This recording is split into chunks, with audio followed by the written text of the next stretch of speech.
أعوذ بالله من الشيطان الرجيم.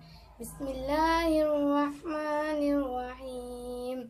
سبح اسم ربك الأعلى الذي خلق فسوى والذي قدر فهدى والذي أخرج المرعى فجعله غثاء أحوى سنقرئك فلا تنسى إلا ما شاء الله إنه يعلم الجهر وما يخفى ونيسرك لليسرى فذكر إن نفعت الذكرى سيذكر من يخشى وينبه الأشقى الذي يصلى النار الكبرى ثم لا يموت فيها ولا يحيا قد أفلح من تزكى وذكر اسم ربه فصلى يؤثرون الحياة الدنيا والآخرة خير وأبقى إن هذا لفي الصحف الأولى صحف إبراهيم وموسى صدق الله العظيم.